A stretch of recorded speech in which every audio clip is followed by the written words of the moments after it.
Welcome to A Levels Academy Islamabad. In this video, we will understand what is the English legal system related to judiciary. So the first topic I'm going to be explaining is on the different sources of law in England and Wales. The primary sources of law in England and Wales are common law, statute laws, and customs. In the first line, it says that in England and Wales, these three are the main sources. From these sources, law is made.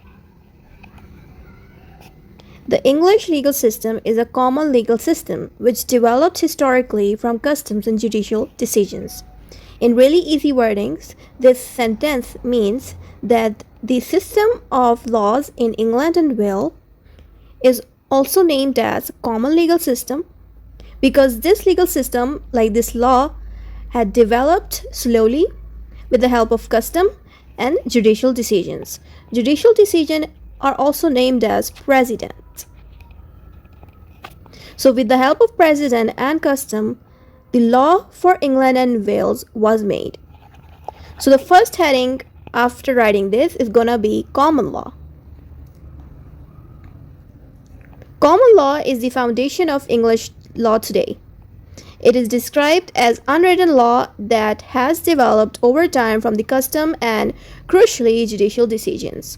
In easy wordings, this sentence means that common law is made with the help of using customs and judicial decisions. If you do not know what is customs are like old practices or tradition of a particular area.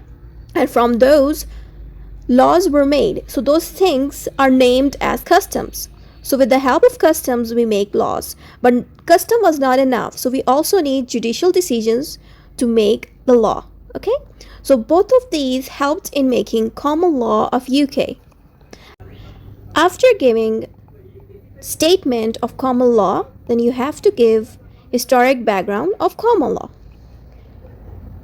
Historic development. The origins of more organized legal system date back to Roman conquest in 1066. Norman kings, starting with William the Conqueror, established the King's Code.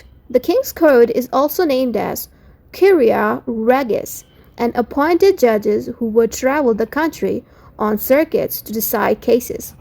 In easy wordings, this first paragraph says that during the time when Norman conquests, at this time period, the law had started becoming more organized. This was the year where you can find laws very organized. Before this year, the law was kind of like a bit scattered.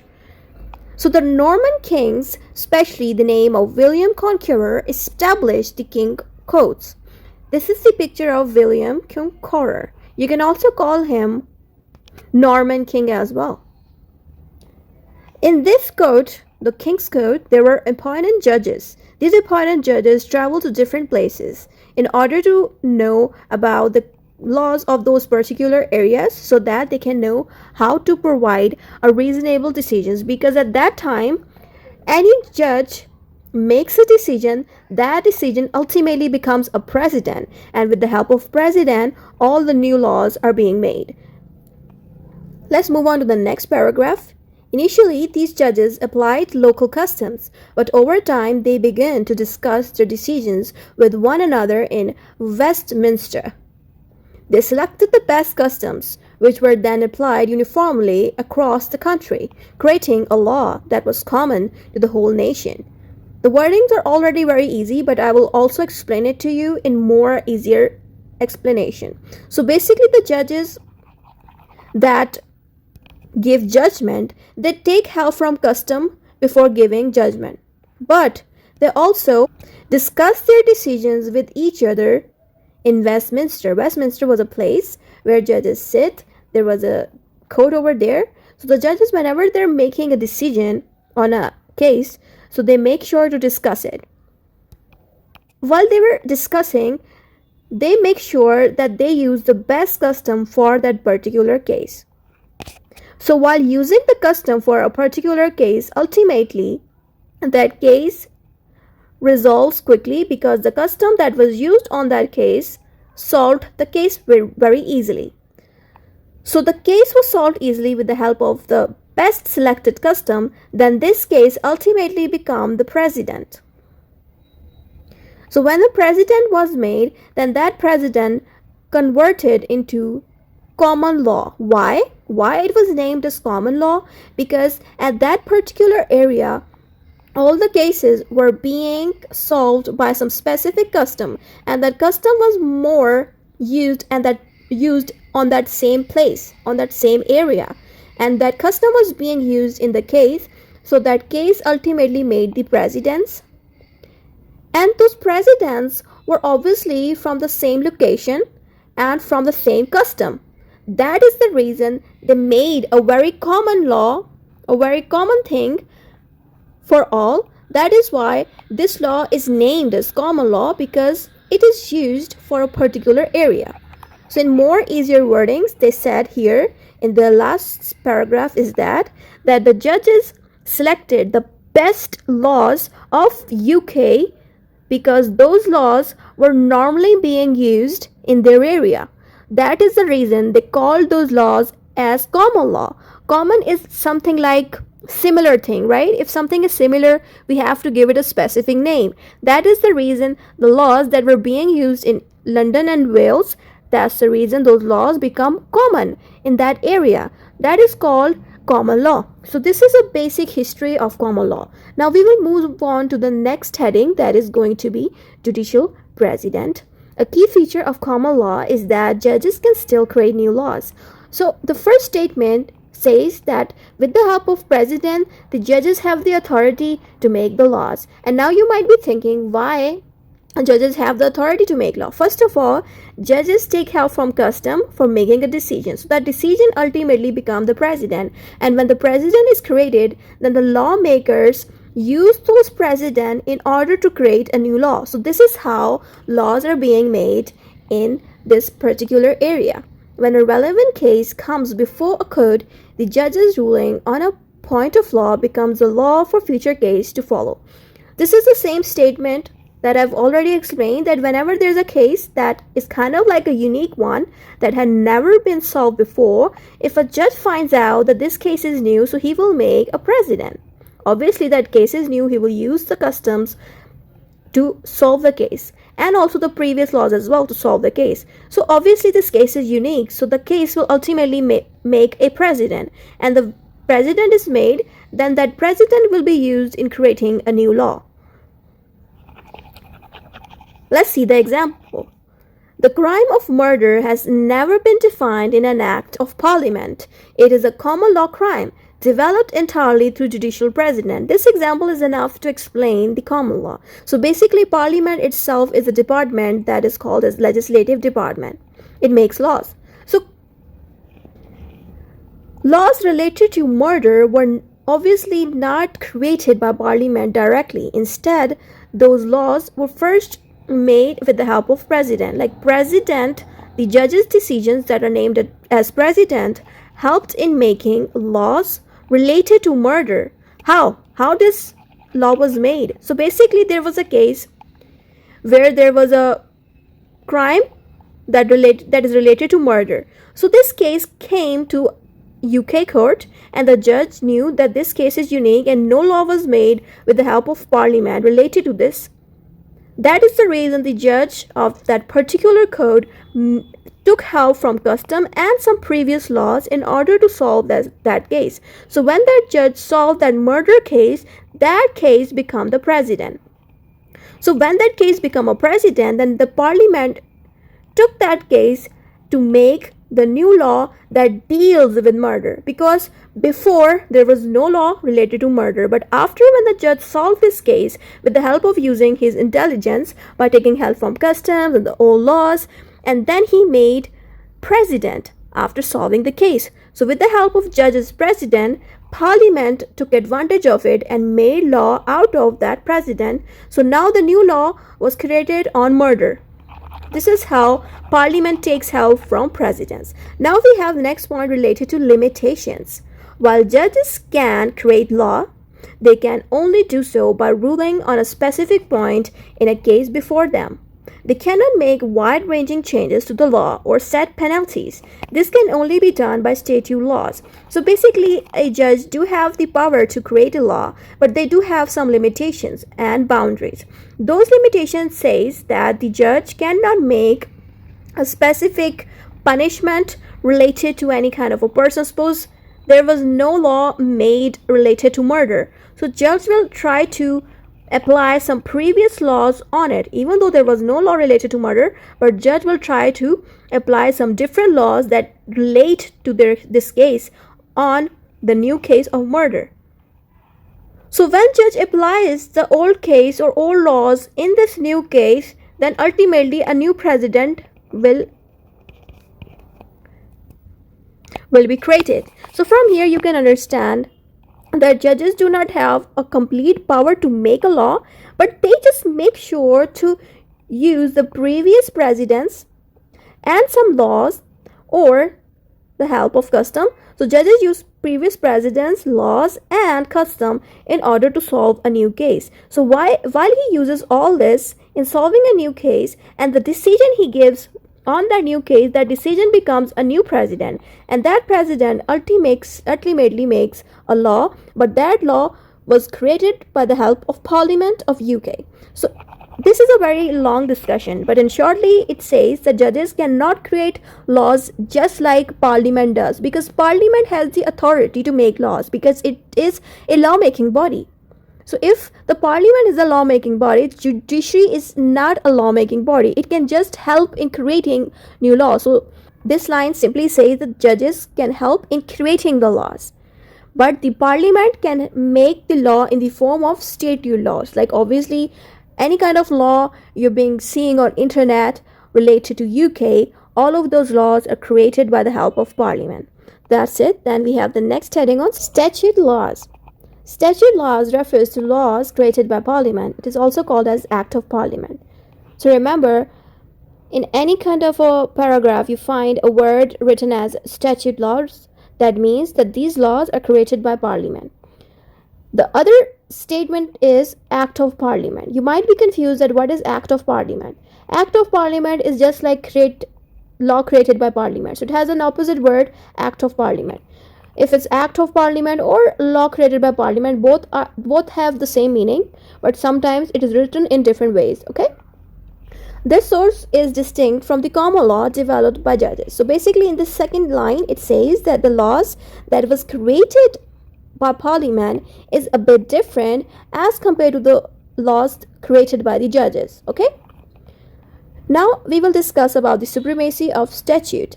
Statute laws is the only mechanism for making broad changes to the law or establishing official penalties for crime. For example, unlike the common law crime of murder, the crime of theft is defined by statute, the Theft Act 1968. So in this you can see that the statute laws are the only method that can change a law or add some penalties or punishment to the people who commit crime. I've also given an example that common law, all of the common law laws are added in the statute. So statute creates different acts such as the Theft Act. In the Theft Act, you will find different laws related to theft. Alright, so all of these laws that are made in the acts are made by Parliament. So with these acts, we can know how to punish a criminal if they commit a theft, because these acts have everything added in them, such as if someone commits a crime or any theft, they will get punished, and how long will they get punished, how much fine they would pay. All of this thing is mentioned in this act. So this is the reason statutes are very important. Lawmaking process. The process for creating statute law must be open and fair. What is the meaning of open? This means that whenever Parliament is making law related to any topic, whether it's related to murder or any kind of a law, okay? So if they're making any kind of a law on any topic, they should not make that thing very secret. If they're making a law, they should discuss it with public out there as well, okay? This is the reason the word open is written in here, and the laws that was created by Parliament should be fair. They should not be biased. The meaning of biased means that the law should not favor one person. This is the meaning of bias. Instead, those laws should be fair so that they can help every person out there and provide them justice. Acts of Parliament must be passed by both the House of Commons and the House of Lords. Before diving into the next paragraph, let's understand these both houses. So basically, Parliament is the lawmaking department. It is also named as legislative department. Legislative means the lawmaking department, okay? So Parliament itself has two different branches. One branch is higher and the other branch is lower. The lower branch is named as the House of Commons, where the upper branch is named as House of Lords. Why the upper branch is House of Lords? Because in the upper branch of Parliament there are different people of higher rank, such as the king and some lords, etc. And it's kind of like, more high in status. But if we talk about House of Commons, so the House of Commons is the other branch of Parliament. So the people sitting in this branch are mostly the representatives. Like, these people come here with the help of votes. So people like normal citizens, they just vote and they just select their representative and vote to them.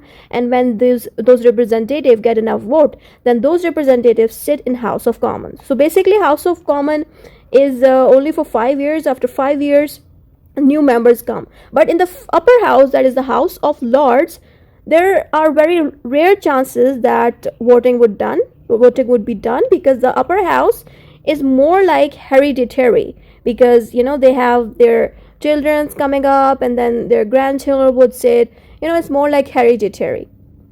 So this is a bit of a short explanation of these houses. So the government also has the power to make laws through statutory instrument, a form of delegated legislation, but this power must first be granted by the Act of Parliament and is subject to checks, including potential challenges in court through judicial review. So basically, in this second paragraph, they said that even if government has the power to make any laws, that government also needs the approval of Parliament as well, because Parliament itself is the highest body in UK and it is the main lawmaking branch. So whenever a government or any other department want to make a law for them, and that government department needs approval, all right? This is what is written here. And that government department, even if they make a law and they just took the permission of Parliament, those laws will be checked by courts with the help of judicial review. Judicial review is the power of court that allows the court to check the function and laws of government. All right. So you might be thinking that the judiciary does check the Parliament. So there's a high chance that it would be no, because it doesn't has enough power to check Parliament. But if you talk about the other countries, like if you're talking about USA or Pakistan or any other country, yes, in other countries judiciary can check the Parliament's functions or the legislative branch functions. But in UK, we all know that the Parliament is the supreme one, all right, the supremest body. That is the reason judiciary doesn't has that much power to challenge Parliament's made laws. But if there's a other branch other than the Parliament that is not to supreme, then judiciary can use its judicial powers to check them. All right. After doing this, we're now on customary laws. Customary law is a historical source of English law and is less likely to create a new law today. A custom is defined as a rule of behavior that develops within a community without being deliberately invented. So basically, custom does not create too much of laws nowadays, but in the past societies, in the past years, it had played a very important role in creating laws for UK. But currently, it doesn't make laws too much. So what is custom? Custom or customary laws are basically behavior that is developed within a community of a particular area. Okay? So from there, customs are taken out. Now, we will define the history of custom. Then you will write historical importance. Customs are considered historically important because they formed the basis of early common law. After the Roman conquest, judges based many of their decisions on common customs that existed at that time. So before diving to the next sentence, I want to clear that the customs are basically kind of like very old, and it had been highly used by judges because judges use customs and some common laws that had already been created. After using the customs and laws in a case, with these, judges can easily solve a case. So mostly what judges do is that they take out common custom instead of taking all of the custom of different areas.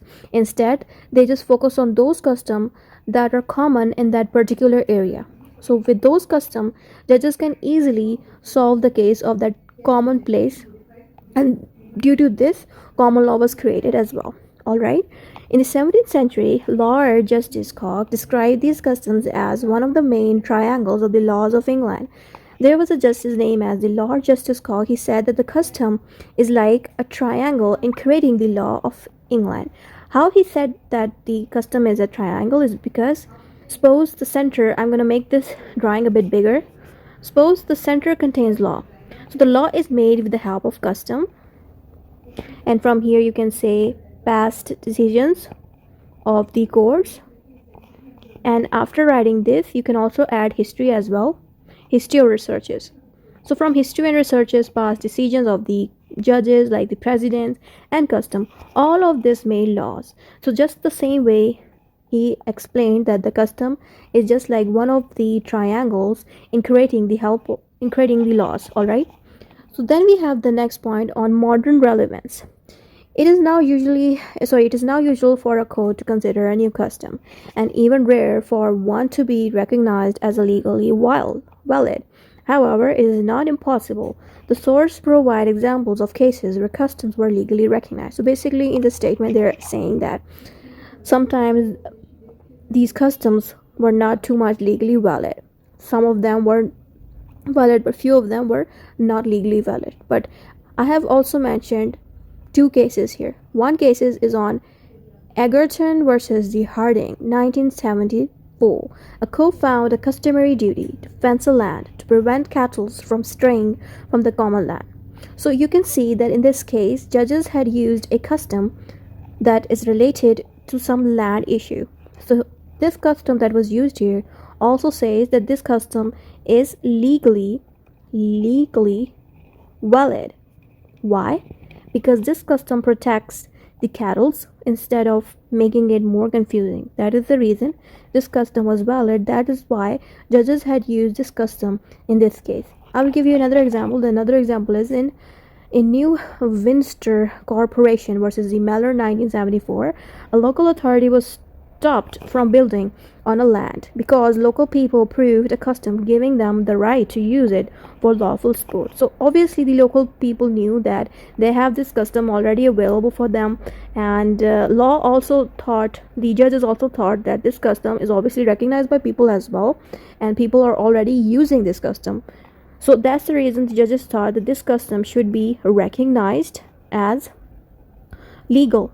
All right, this custom become legal after being used in this case. So this is how these cases help to prove that how to make a custom to be legal. Then we have our last point on other legal influences. The influences of international law on the English legal system. For example, the European Convention on Human Rights, is in short form named as ECHR, is incorporated into UK law through the Human Rights Act 1998, establishing rights such as the right to liberty and fair trial.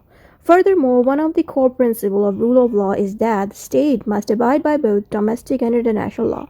So obviously I have read this in front of you. The whole conversation I just said is very easy, but I will explain it to you in more easier manner.